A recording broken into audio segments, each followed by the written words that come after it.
prezados, sejam bem-vindos a mais um podcast aqui do Foco Jurídico. Hoje eu estou aqui com meu amigo Luiz Roskin, como sempre, e nós decidimos trazer um tema de natureza constitucional que é bastante caro para a sociedade brasileira. A gente acredita que é um tema relevante de ser discutido, explorado e, de preferência, com muito diálogo e respeito entre as partes. Nós acreditamos que, se observarmos a melhor técnica jurídica, técnica processual, nós conseguiremos, por meio dessa problematização, trazer uma solução jurídica bem interessante para tanto aqueles que acompanham, aqueles que estão vivenciando o caso, né? E também os demais operadores em acompanhar o que nós chamamos de hard cases, né? Para quem não sabe o que são os hard cases são aqueles em que a solução, no caso, não é tão fácil de ser feita assim a prima facie. É só bater o olho e aplicar essa regra aqui e ponto final. Exatamente. Vai ter uma problematização ali, vai ter princípio jurídico e constitucional que defenda um lado, vai ter princípio jurídico e constitucional que defenda o outro, e aí é onde entra o verdadeiro jurista. Ele vai ter que fazer um nobre trabalho hermenêutico, técnico, e são pouquíssimos os que a gente conhece que sabem fazer, para conseguir solucionar e ponderar os princípios. Caso, ponderando da melhor forma. Então, nós estamos aqui com o doutor Ivan Leão, que é patrono de uma causa sobre misoginia, de certa forma, uma espécie de perseguição contra o direito das mulheres e dignidade das mulheres dentro do seio religioso, que é um assunto muito delicado e pouquíssimo discutido, porque parece um vespeiro, né? Ninguém quer mexer ali, porque sabe que o assunto é denso. Mas nós estamos com uma causa atual em andamento, estamos acompanhando, está sendo divulgado na mídia com frequência a respeito da associação. Nós temos o representante jurídico da associação aqui também, o senhor Antônio Carlos, e nós trouxemos tanto o advogado que patrocina a causa para tentar entender qual que é a tese jurídica utilizada e como que conseguiu provocar o judiciário, a jurisdição do Estado, para intervir num assunto como esse, que é um assunto muito delicado, que tem a ver também com liberdade de culto, liberdade religiosa, a liberdade das convenções de associações privadas. Então, a gente vai falar de forma técnica sobre um pouquinho de tudo isso. Estou aqui com o Luiz. Luiz, você quer complementar alguma coisa nessa abertura? Não, tá ótimo. Já vamos passar para eles aqui, para eles explicarem para a gente o caso. Porque a gente vê na matéria, às vezes a gente não tem noção realmente do que aconteceu, né? Tá muito amplo. E eu tenho certeza que o doutor Ivan vai poder especificar pra gente qual que é o caso concreto, né? Vamos aconteceu? Fazer o seguinte, antes de passar a palavra para o advogado, vamos passar a palavra para o vice-presidente da associação, só para ele explicar pra gente um pouquinho assim do ponto de vista fático, os fatos que eu acho que você vai conseguir explicar pra gente assim, por exemplo, qual a motivação assim da associação, ou que tanto incomodou essa associação de membros da Igreja Presbiteriana do Lago Sul, sim, a ponto de querer provocar o Poder Judiciário para resolver a demanda? Qual foi a motivação que tanto inquietou, que tanto incomoda os membros da associação? Boa noite. Em primeiro lugar, agradeço aqui o espaço cedido, né? Essa oportunidade da gente estar debatendo e crescendo e aprimorando dentro dessa causa, né? Dessa causa que acabamos nós, como membros da igreja, nós nos vimos num processo eclesiástico que, até o presente momento, nenhuma das instituições, vamos dizer, a nossa instituição, a instituição que nos rege, a Igreja Presbiteriana do Brasil, falando rapidamente, para explicar mais ou menos. As igrejas locais, a Igreja Presbiteriana do Brasil, ela é composta de igrejas locais. Essas igrejas locais se reúnem, formam um presbitério. O conjunto de presbitério forma-se um sínodo. O conjunto de sínodos forma-se o Supremo Concílio, vamos dizer, que seria a escala superior dentro da organização presbiteriana, da forma de governo presbiteriano. Nós somos membros da Igreja Presbiteriana do Lago Sul, uma igreja local. E nós, rotineiramente, nós tínhamos o hábito de promover eventos, vários eventos, eventos de casais, eventos de mulheres, voltado ao público mulheres, evento de casais, evento de jovens, vários eventos que são rotineiro dentro do cotidiano da igreja em toda a sua história, em seus mais de 40 anos de história. Realizamos um evento na data de abril de 2019, foi realizado na igreja, onde foi convidado uma mulher para estar dando a palavra nesse evento, que era destinado a mulheres, ao público feminino, de uma ordem geral, foi envolto por média de 200 mulheres nesse evento, entendeu? Coisa que rotineiramente nós fizemos, tem sido feito, é uma rotina não só da Igreja Presbiteriana do Lago Sul, mas do âmbito, acho que quase todas as igrejas conhecidas aqui presbiterianas realizam de forma cotidiana.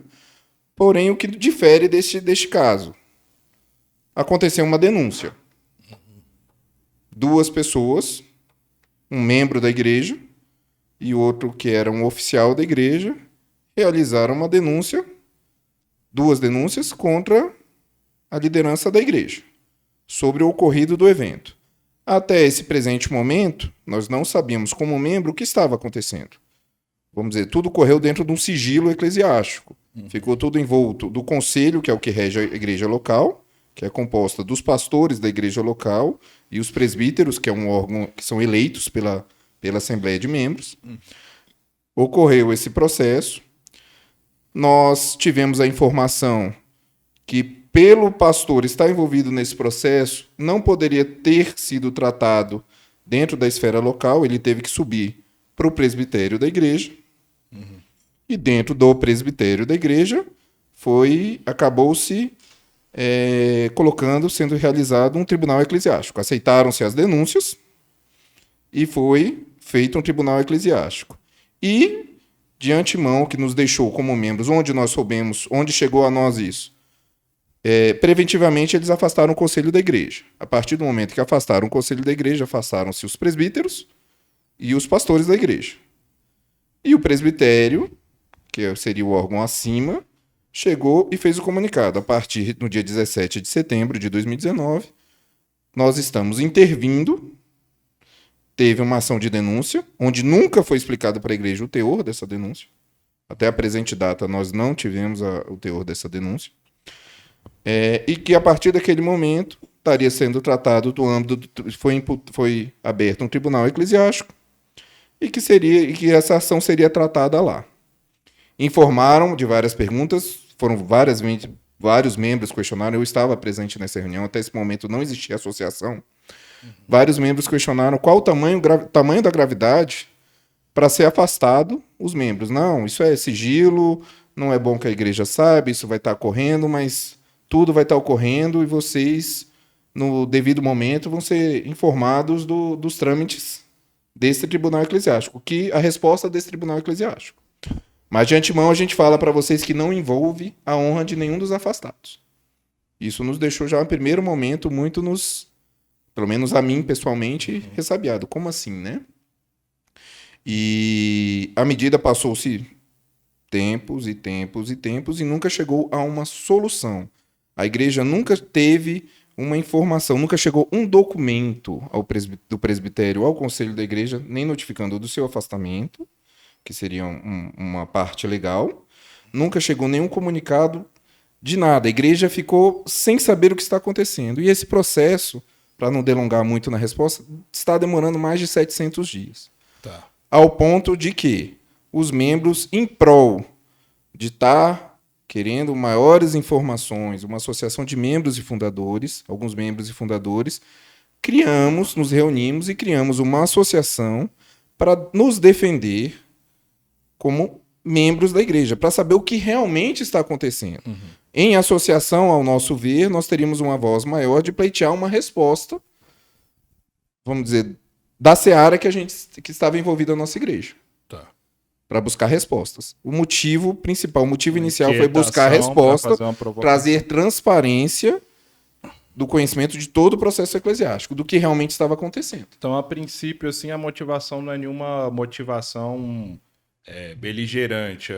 Vocês não querem ganhar nada, não tem, a princípio, dinheiro envolvido, nada disso. O que vocês estão querendo é uma espécie de esclarecimentos, porque vocês, na condição de membros, querendo ou não, vocês são contribuintes também e sustentam Sim. o trabalho. A igreja... Então, está tendo um processo formal do qual vocês não podem ter acesso por motivo de sigilo, só que no final das contas, depois desses 700 dias aí que o senhor relatou, o principal afetado tem sido os membros dessa associação. O membro da igreja. Os membros da igreja em si. A igreja, na época, ela tinha por volta de 200 membros. Entendeu? Você entrou numa abordagem financeira de dízimo, né? A igreja é mantida exclusivamente pelo dízimo e ofertas. Nós não temos nenhuma ajuda externa, seja ela qualquer outra entidade ou qualquer outra situação. Desde da construção, adquirir o terreno, construção, os equipamentos todos ali, tudo foi feito via oferta e dízimo de seus membros, dos membros da igreja. Entendeu? Rotineiramente e cotidianamente, o que nosso estatuto pede é que tenha a prestação de contas. No mínimo, uma vez por ano tem que ser prestado as contas. A igreja ela fazia balancetes de forma mensal. Tínhamos tanto, recebemos tanto, isso foi destinado para isso, para aquilo, pagamento de luz, pagamento dos funcionários, demais todas as questões para a gente saber. Destinado a missões, destinado, vamos dizer aqui, foi destinado para auxiliar, ajuda a terceiros, tal, tudo sendo aprovado pelo Conselho de maior transparência. Outra questão que nos fez criar a associação, desde 19 de setembro, nós não tivemos acesso a nenhum balancete mais da igreja. Nós não temos o histórico contábil da igreja. Hoje, nós não temos a informação se nós estamos credores ou devedores nas contas da igreja. Daí a motivação é a inquietação. Então, a pergunta que eu queria passar já para a parte jurídica, eu vou perguntar para o doutor Ivan Leão. Foi mencionada a questão dos tribunais eclesiásticos, né? Juridicamente, constitucionalmente, como que funciona essa questão dos tribunais eclesiásticos? Como que funciona a questão das convenções, dos estatutos de associações civis?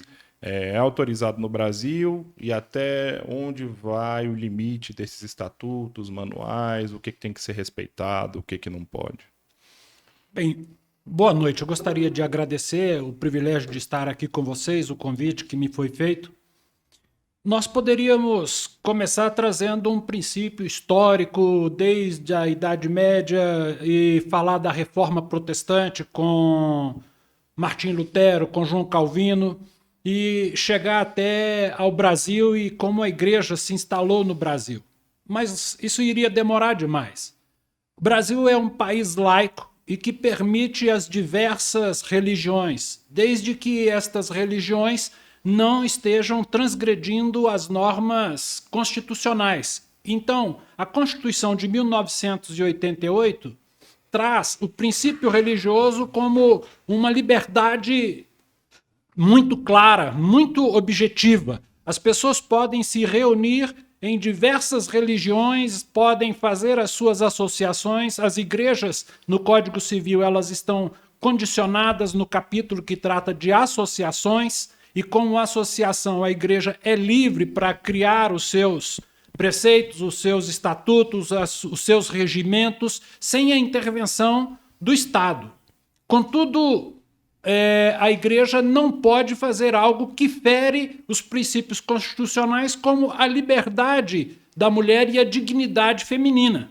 Se você tem uma associação e que a mulher está excluída, tudo bem, se isso está no estatuto, está no regimento, está na Constituição preliminar desta entidade religiosa, então as mulheres não serão recebidas. Mas se as mulheres são recebidas e elas têm a sua liberdade, você não pode depois criar normas cerceando o direito feminino, cerceando o direito da mulher. A outra coisa que me foi perguntada é sobre os tribunais eclesiásticos. Os tribunais eclesiásticos dentro da Igreja Presbiteriana do Brasil, eles funcionam primeiro com uma Constituição que rege e depois um Código de Disciplina. Antes de se instaurar um processo eclesiástico, deve-se buscar os princípios bíblicos que norteiam a religião. A Bíblia é a única regra de fé e prática. Então, se o seu irmão fez algo que lhe ofendeu, ou se o seu irmão fez algo que está fora dos preceitos bíblicos, você vai, ajusta-se pessoalmente com o irmão, individualmente com o irmão, e se o irmão aceitar, está resolvida a questão. Se não, você chama mais 2, 3 pessoas, chama este irmão, conversa com o irmão. Se o irmão consertar, você ganhou o irmão. Agora, se o irmão não aceita, você então pode elaborar uma denúncia, que pode ser uma queixa ou uma denúncia, e deve ter 2 ou 3 testemunhas. É o princípio bíblico. Você não pode aceitar uma denúncia contra um oficial da igreja, contra um presbítero, contra um pastor, sem ter 2 ou 3 testemunhas. E no caso em voga, este princípio não foi observado. E aí, uma outra coisa é que também, quando se recebe as denúncias e se instaura um tribunal, as denúncias precisam ser lidas e precisam ser transcritas e precisam ser colocadas em ata para que a pessoa que está sendo acusado ela tenha elementos para exercer o seu contraditório, para que ela possa fazer a sua defesa. E no caso em tela, se instaurou um tribunal em 19 de setembro de 2019 e na instauração do tribunal já afastou o pastor e já afastou o conselho. No Código de Disciplina da Igreja Presbiteriana do Brasil, no artigo 16, não se pode aplicar uma pena sem que haja uma sentença. E ali se aplicou uma pena preventiva. E há mais de 700 dias. Então, feriu-se o princípio da razoabilidade. Não é razoável isto. E não é proporcional. O princípio da demora do processo, ou o princípio constitucional da razoabilidade do processo... Duração razoável do processo. A duração razoável do processo já está infringida, já passou. Nós comunicamos à OAB e a OAB já mandou à Igreja Presbiteriana do Brasil um pedido de esclarecimento. Por que esse princípio constitucional da demora ou da duração do processo está se extrapolando? Então, o que eu queria entender com você do ponto de vista jurídico, até para a gente poder passar para quem é operador do direito também, quem tem interesse no tema. A princípio, existia um tribunal eclesiástico totalmente constitucional. Totalmente constitucional. Esse tribunal eclesiástico, cada igreja, cada convenção religiosa, associação espírita, cada tipo de organização que tem interesse em promover, se reunir e ter liberdade de culto, pode fazer um manual, uma convenção, ter um estatuto e ser regido por essas normas. O que eu queria entender o seguinte, porque quando se fala a palavra tribunal, automaticamente, ou pelo menos o homem médio já vai pensar em tribunal do Poder Judiciário. Então, o que eu queria entender é o seguinte, esse tribunal eclesiástico, a princípio, num primeiro momento, ele é regido pelas convenções internas, que podem, inclusive, ter motivações estritamente religiosas, por exemplo. Sim. Dentro da igreja, nós entendemos que se o irmão comete uma falta e essa falta é doutrinária, é teológica, deve ser resolvido de forma pedagógica. Chama-se o irmão, dá-se uma aula para ele, ensina o princípio correto, dá-lhe a oportunidade de recompor os seus pensamentos, a sua ideologia e fazer da sua dogmática a sua prática. Então, se o problema é doutrinário, é corrigido de forma pedagógica. Se o irmão entendeu e ele corrige o seu pensamento doutrinário, então ele voltou ao eixo. E se ele voltou ao eixo, continua-se. Agora, neste caso paradigmático, como o Toninho colocou aqui, o Antônio Carlos, que é vice-presidente da associação, no mesmo presbitério que rege as igrejas, tem igreja que faz encontro com mulheres, por ser uma igreja maior, uma igreja de maior representatividade, não se faz nenhuma elaboração sobre o assunto. Então, numa igreja maior, pode-se fazer encontro com mulheres sendo preletoras. Já numa outra igreja menor, como no caso da Igreja Presbiteriana do Lago Sul, houve a intervenção porque uma mulher fez uma palestra. Então, falta aí o princípio equalitário. Por que um pode e o outro não pode? Mas na sua percepção agora como jurista e não apenas como patrono dessa causa que o senhor tem levantado bandeira aí no Poder Judiciário, onde que o senhor consegue fundamentar ou explicar ou motivar o interesse na judicialização? Ou seja, você tem um tribunal eclesiástico que constitucionalmente esse tribunal pode ter suas próprias regras, e inclusive essas regras podem ser estritamente de motivação religiosa. Ou seja, na Bíblia está lá escrito que não poderia ter mulheres no pastorado. Tá? Só um exemplo, não sou doutor na palavra só, estou dando um exemplo hipotético aqui. E aí o tribunal, ele adota essa doutrina e ele usa a palavra sagrada a qual ele tem liberdade constitucional de culto para falar, não, aqui nessa igreja não pode ter mulher em cargo de direção. E aí a gente também, na sociedade pós-moderna que a gente vive, né, total autonomia das pessoas, fala, olha, se o senhor não está satisfeito com a convenção dessa igreja, não é só o senhor mudar para outra, ou a senhora, no caso, né?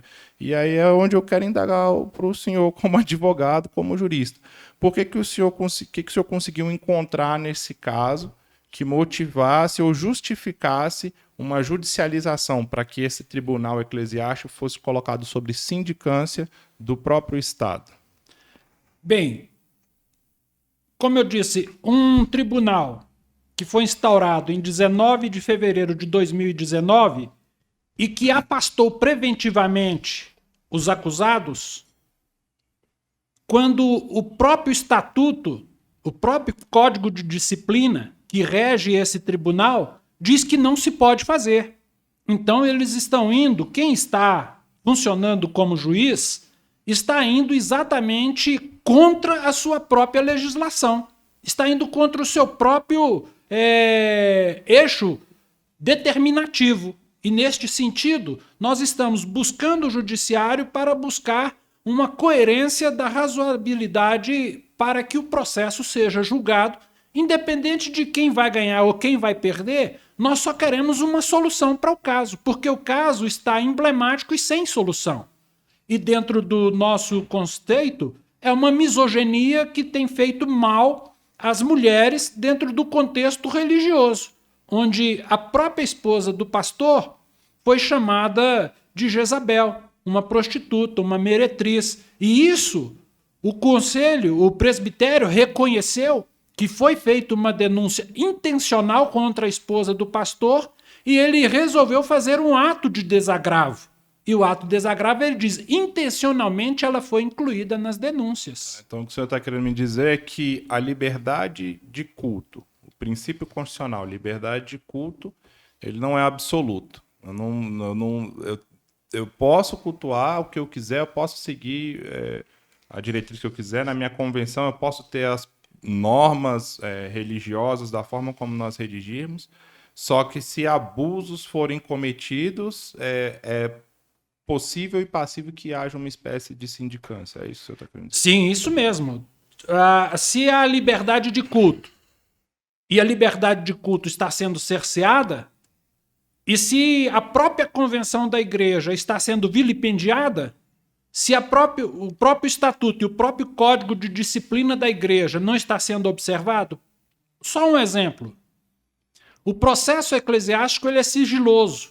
Ninguém pode ter acesso ao processo eclesiástico se não for feito por um requerimento do defensor ou de quem quer ter acesso e ter uma decisão do tribunal ou do presidente do tribunal autorizando acesso ao processo, aos autos. E neste caso, os autos foram escaneados e foram distribuídos, inclusive em grupos de WhatsApp, e foram distribuídos para o Brasil inteiro, um processo sigiloso. O Código de Disciplina da Igreja Presbiteriana do Brasil, no artigo 63, proíbe a divulgação proíbe que o processo seja copiado, proíbe que o processo seja escaneado, quanto mais distribuído pelas mídias sociais. Houve, então, exposição de pessoas específicas, ridicularização, mácula da honra, coisa nesse sentido? Nesse sentido, realmente, houve. Então, daí a discussão deixa de ser uma discussão meramente religiosa, e aí, no seu entender, como patrono da causa, está discutindo também outros princípios constitucionais, como devido processo legal e a própria preservação da dignidade humana. Sim, Crime a contra a honra também, né? a honra objetiva e a honra subjetiva das pessoas foram afetadas. Quando se afastou o líder da igreja preventivamente e até hoje não se deu uma solução, também tiraram dele a possibilidade de um sustento digno para si e para sua família.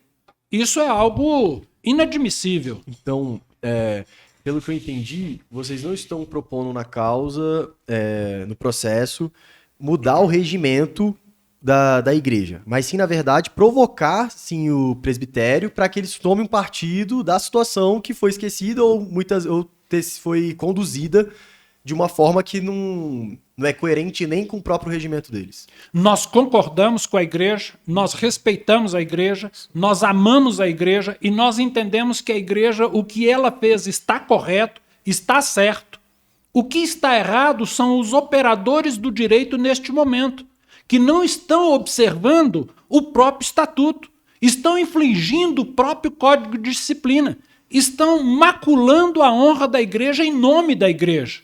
Em nome de Deus, se persegue aqueles que adoram a Deus. É o nosso entendimento. O que nós queremos é, voltem para o código de disciplina, julgue a causa e dê uma sentença. Porque se nós tivermos uma sentença, se ela for favorável a nós, muito bom. Se ela não for favorável, nós podemos apelar desta decisão para o concílio maior e nós podemos apelar para o concílio maior, que é o sínodo, e podemos apelar para o outro concílio maior, que rege e administra toda a igreja presbiteriana do Brasil, que é o Supremo Concílio. Mas como está parado no presbitério, nós não temos como exercer o nosso direito de contraditório e fazer uma defesa dentro de uma lisura de um processo legal. Só uma coisa também que eu acredito que eu entendi bem é o seguinte: a igreja da qual o Antônio Carlos representa a associação de membros sofreu uma intervenção. Uma intervenção.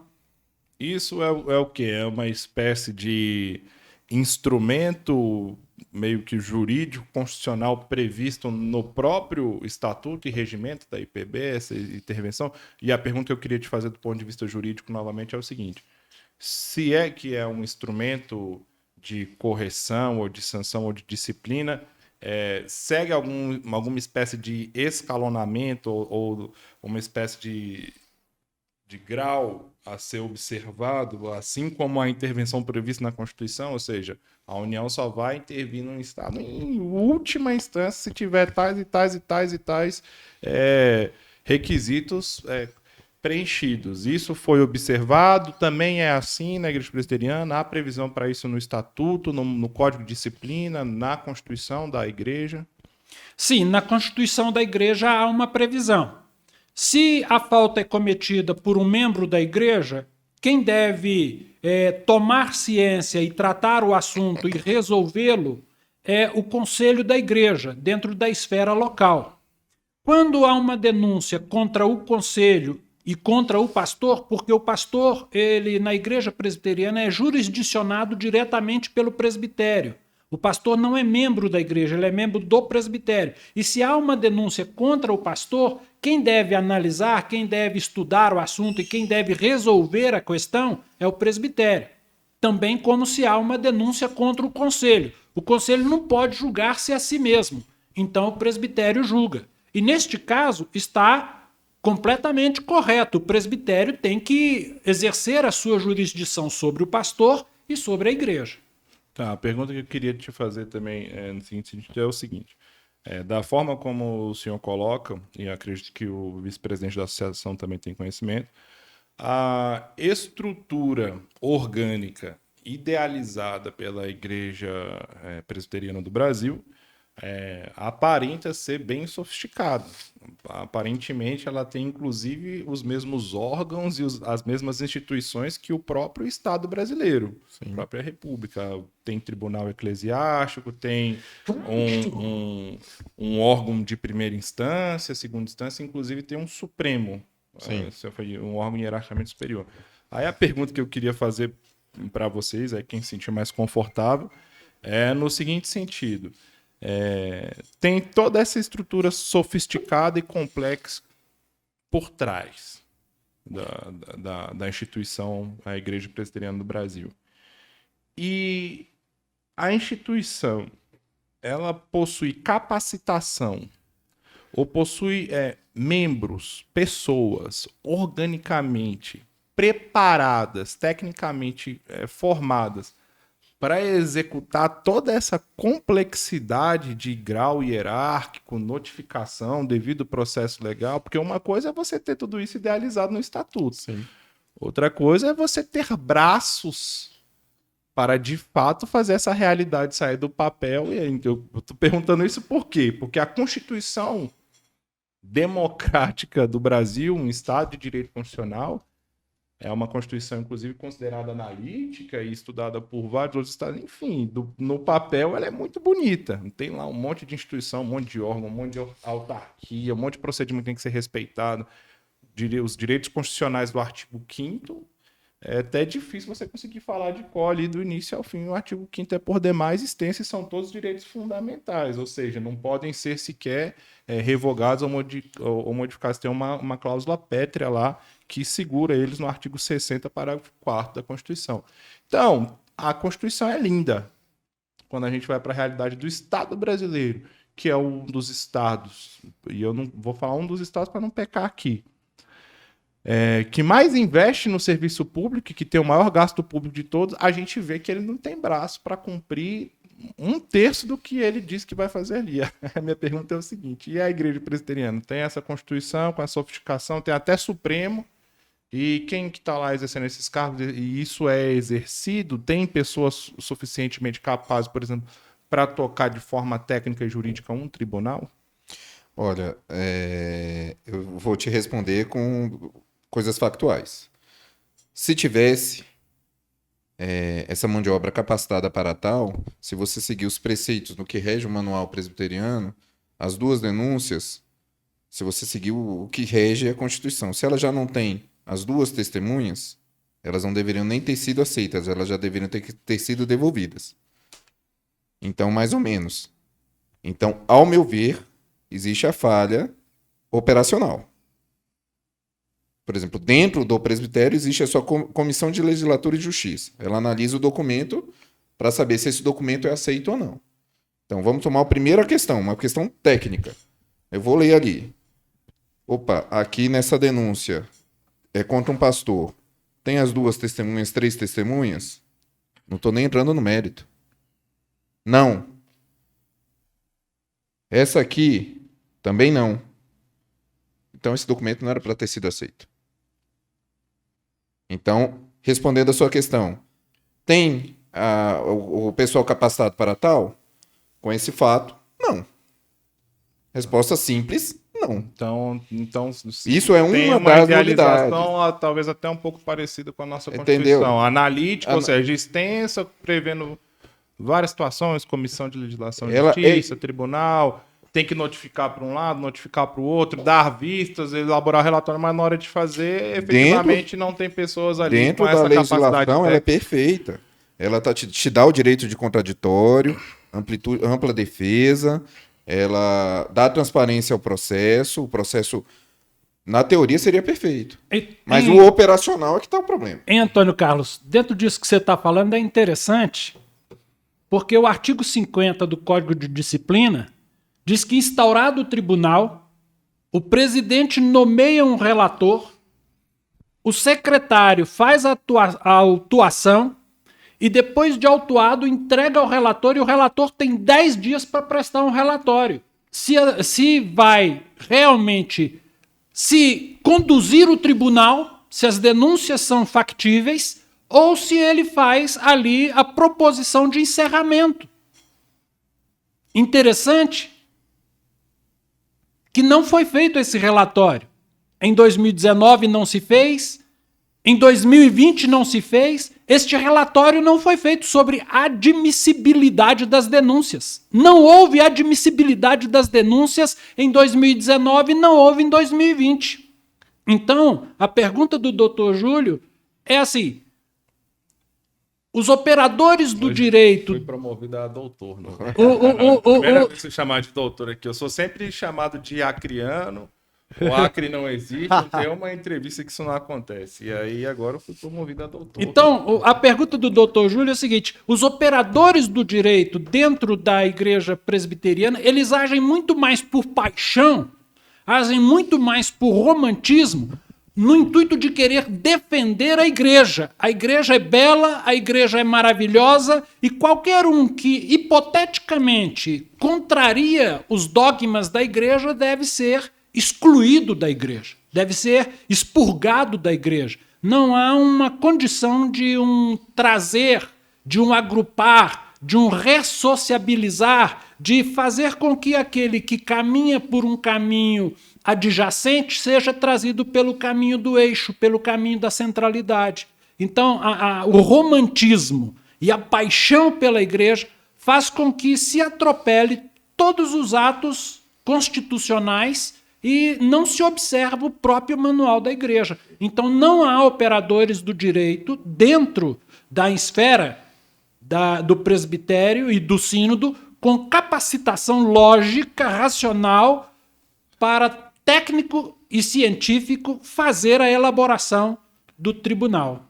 E deixa eu fazer só uma pergunta aqui para comparar com outros casos parecidos. Só rapidamente. A resposta que eu dei para o senhor a pergunta, doutor Júlio.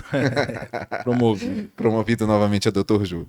Doutor Júlio, na experiência que nós estamos vivenciando em relação a esse presbitério... Você deu uma resposta fática, o doutor veio e a este presbitério, o qual a igreja presbiteriana do Lago Sul é vinculada, e ao sínodo que a igreja presbiteriana está, a minha resposta baseou-se nele. Se eu não posso falar de uma amplitude da igreja presbiteriana do Brasil, outros presbitérios, outra situação que eu não tenho essa realidade. E aí eu já queria jogar mais uma aqui na fogueira, que é o seguinte, a igreja presbiteriana do Brasil, então, só pode ter ministros homens exercendo cargos de direção e ordenação ao ministério. Isso daí, a princípio, não é constitucional, certo? É possível que uma convenção preveja isso, assim como outras religiões também têm isso. A própria igreja católica só pode ordenar padres, né? E eu acho que a maçonaria também é uma religião fechada, não sei, associação, né? Associação fechada para homens e não é constitucional. Aí o ponto que eu quero jogar para você é: qual que é a diferença do teu caso para essas outras, por exemplo, da igreja católica?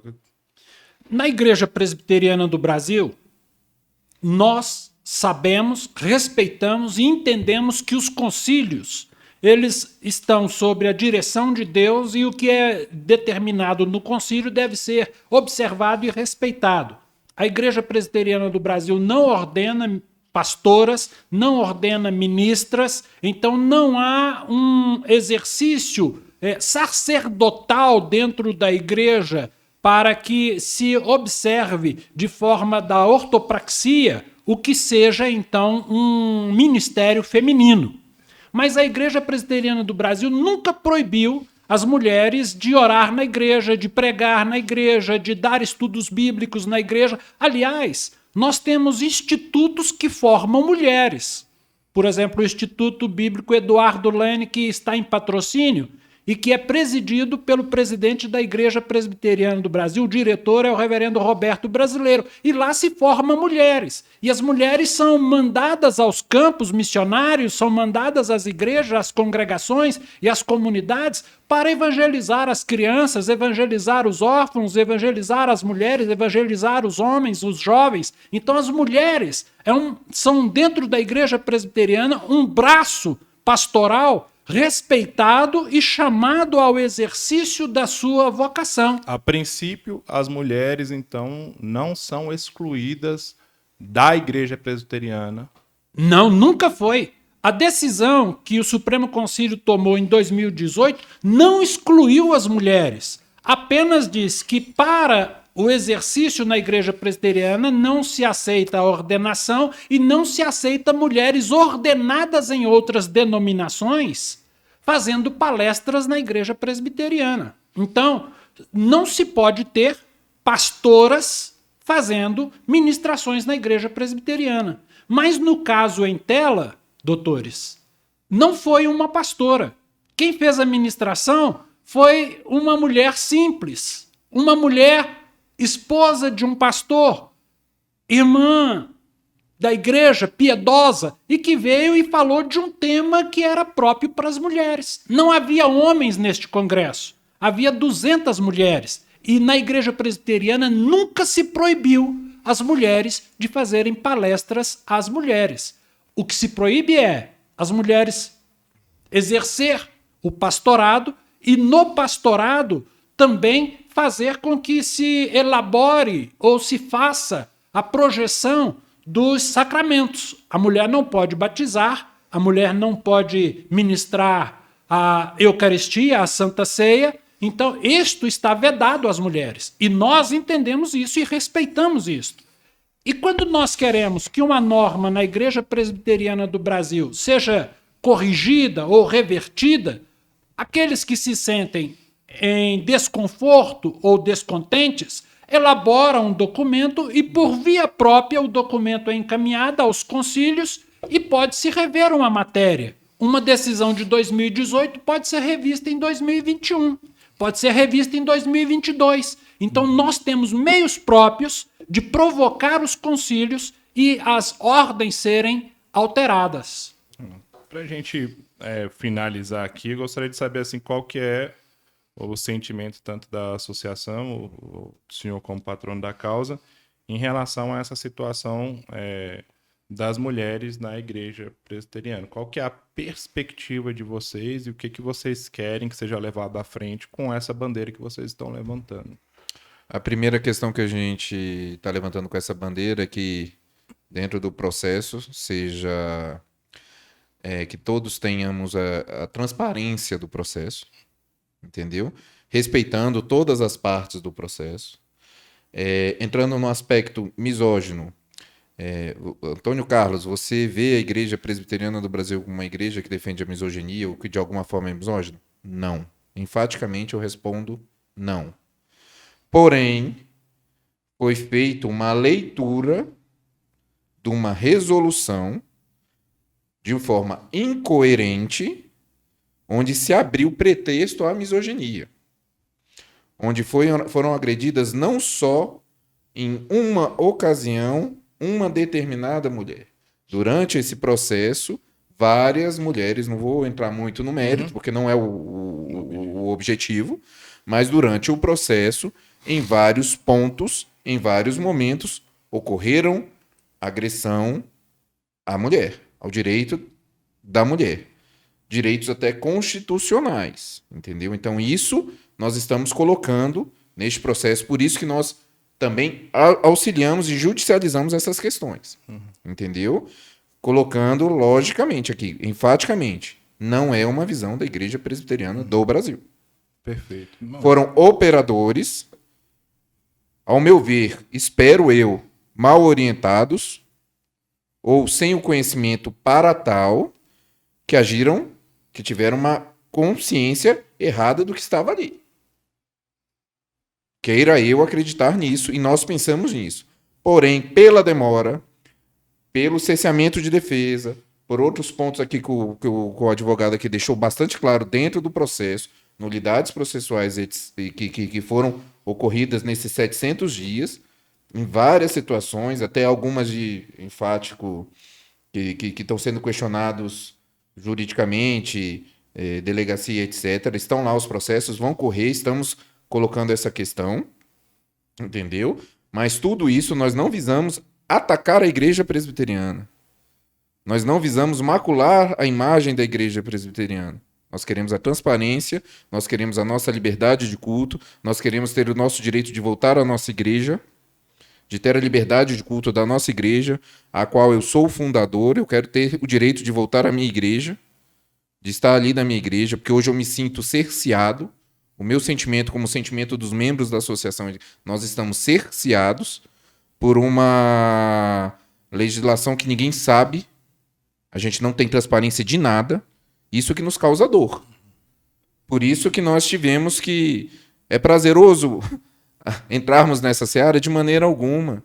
Eu vou para uma igreja para quê? Para buscar paz de espírito, para buscar crescimento espiritual, para ouvir o que Deus tem para minha vida, para ser abençoado e abençoar. Eu estou podendo fazer isso? Não. Então eu já fui cerceado do meu direito por uma causa que não tem transparência e que vigora há mais de 700 dias. Perfeito. A gente agradece a participação, tanto do senhor na condição de vice-presidente da associação, de membros e fundadores da Igreja Presbiteriana do Lago Sul. Agradece também a participação do doutor Ivan Leão, vulgo meu pai também, né? Por ter esclarecido aqui do ponto de vista técnico, um tema que a gente acredita ser muito denso. Né? Com certeza. Júlio, sou doutor Júlio, só uma questão. E também colocando à disposição os contatos do Ivan Leão, se for o caso, nos meios aqui, para estar sanando qualquer outra dúvida, qualquer outro questionamento ou processual que você tenha o processo. Nós estamos à disposição, estamos igual colocando. A gente comentou, é público, né? Sempre assim, mas isso aí é questão de mídia, não entendi, não é só isso. Fala assim, mas o processo é público, só perguntar para quem falou, te passa o número do processo, a gente também entende isso. O que é interessante para a gente fechar aqui é o seguinte, é um tema denso e os próprios crentes não querem discutir o tema. Sim. Não, isso aí deixa que Deus resolve. E assim, às vezes isso deixa a gente perplexo, porque Deus resolve as coisas, na maioria dos exemplos bíblicos que a gente pode acompanhar, normalmente não é estalando o dedo. Normalmente ele utiliza pessoas, levanta líderes e capacita e dá poder para que isso seja resolvido de forma sábia. Então eu espero que a problematização desse tema leve tanto à associação de membros ou ao próprio presbitério há um diálogo que nesse momento não está acontecendo, mas que futuramente seja possível de ser retomado, para que a própria instituição possa continuar crescendo civicamente e respeitando o direito de todos os membros que ali frequentam. Esse é, pelo menos, o intuito também de todo e qualquer operador do direito que tem a função de solucionar lides, né? Tem que resolver o problema e sair lá na frente de forma maior. É isso aí, grande abraço, boa noite a todos. Muito obrigado pela presença de vocês. Nós que agradecemos. Nós que agradecemos. Muito obrigado. Estamos à disposição.